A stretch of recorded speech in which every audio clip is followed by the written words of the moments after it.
がここにいるうちの本物のスクールスポーツのために行こうぜベイビーバンこの国は気をつけて、現実になることがありますからね。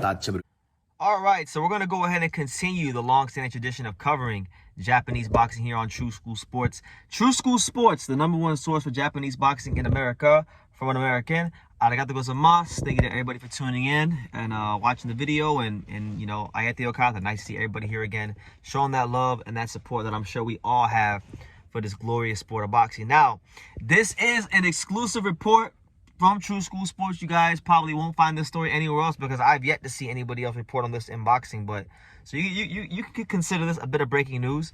Now, as many of you know, I've been out here in the Bay Area assisting Yuga Ozaki in his training camp, and you know, just handling all the day-to-day stuff. So everything from, you know, driving him to the gym, to communicating with his nutritionist to make sure he's on point, to getting his medicals done, to film studying with him, to sometimes running with him.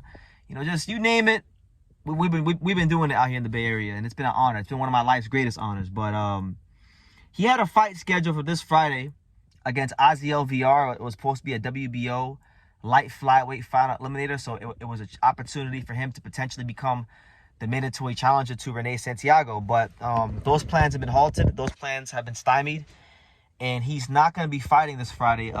As much as I hate to say it, you know, we've been out here for almost 5 weeks now, and you know, there won't be any fight this Friday. The fight isn't happening because the Japanese Boxing Commission did not clear him to fight. And from what we've been told by, you know, the people that run his career, All-Star Boxing, you know, he was supposed to be cleared, but they haven't got him cleared. So, you know, and by the way, for those of you who don't know this, because some people may say, Japanese Boxing Commission, why does it matter if the Japanese Boxing Commission clears Yuga Ozaki? He's fighting in America. Let me explain something to you guys. When you fight or deal with Mr. Honda in any capacity, you're going to have to go through the Japanese Boxing Commission, because Mr. Honda and the Japanese Boxing Commission are like this.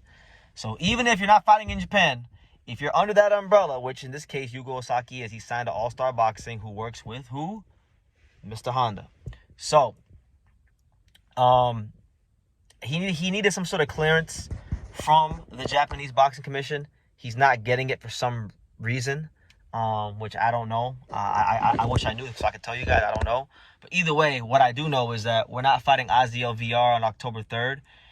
And Azael Villar is fighting some other guy. Which the annoying part of it for me was that, you know, Yuga didn't know, and Yuga didn't even find out that he wasn't fighting October 3rd until one day he went on Ring Magazine, because he was looking at a boxing article, and we were driving to the gym one day, and he passed me the phone, and he showed me an article, and it said that Azael Villar is fighting somebody else, right? So kind of sucks that he had to find out through Ring Magazine, and that his promoters, you know, didn't reach out to him beforehand and say, hey, Yuga, you're not fighting because of this, that, and the third. You know, they didn't explain to him the reasoning why he was fighting. They didn't tell him before he found out. So I feel like it's kind of unprofessional, in my opinion, but that's neither here nor there. It's the boxing game, and, you know, promoters are going to be promoters. So it is what it is. I believe that God does make mistakes, and I do believe that this will benefit him, because when I reflect on this training camp and what I've been through alongside with Yuga, because I've been here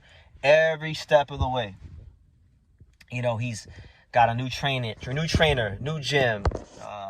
So, you know, he had just started training with a particular trainer, which I won't name, but, you know, here in the Bay Area, he was at a certain gym, and been training there, and you know, adjusting to his new team, and then you know, learning new concepts of boxing, kind of, you know, new, even with the nutritionist, getting on a different meal plan now, nutrition plan. So everything for him just been new trainer, new meal plan, new nutritionist, new country, you know, new language you got to speak every day, damn near. And I know it's been very difficult on him, but one thing I admire about the kid is that he's handled everything with such professionalism and grace and class, and I have no doubt in my mind that he's one of the best fighters in the world. And it's annoying. It's really annoying that he's not fighting. But you know what? I'm looking at it as a good thing, because it gives him more time to get better. So listen, I don't care if it's VR, to Kyle Suke, Takami, Renee Santiago, anyone in the top 15. Listen, man. Whoever gets in that box ring with Yuga Ozaki next is going to get their fucking clock clean. You can mark my words, and it's going to be bad. And I don't give a damn who has a title. I don't care if it's Takami.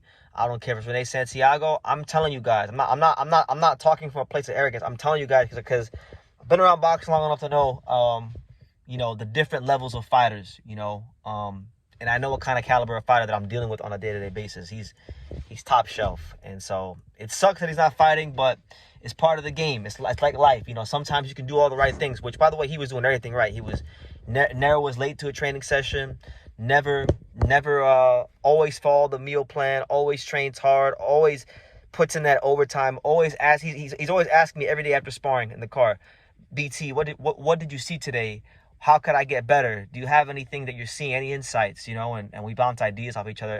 And obviously his coaches, you know, they do a great job of obviously leading the way. But the kid is world-class. And he's not just a world-class fighter. He's a world-class person so far as how he lives his life and how he approaches the sport of boxing. So this is a this is a mere bump on the radar screen. And I think, you know, the next, I'm sticking to my guns. In the next 10 months. In the next 6 to 10 months, that young man from Osaka, Japan, is going to be having a world title around his waist. Which one, I don't know.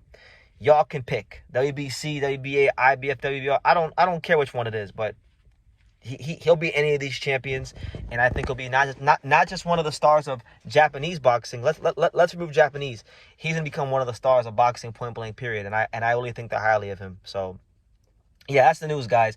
Yuga Ozaki will not be fighting October 3rd as originally scheduled against Azael Villar in the WBO light flyweight eliminator. So, you know, we're still in camp, though. We're still in camp. Like, I'm sitting here right now. Yuga's doing some conditioning work at one of the facilities here in California. So I'm actually sitting here. I'm waiting for him to come so we can go drive home. But, yeah, we will continue working hard. And when you guys do see him in the ring, you're in for a hell of a treat. So I'll leave it at that. You guys can leave your comments down below. Continue to support Yuga. Definitely support him. He deserves it. Support me. And yeah, like I say in every single one of these videos, you can love me or you can hate me. But I'm just a kid from Daniel. So until next time, take care, guys. Thank you for watching another video on the untouchable True School Sports Empire. For more great boxing content just like this, make sure you guys stay tuned and subscribe. You won't be disappointed.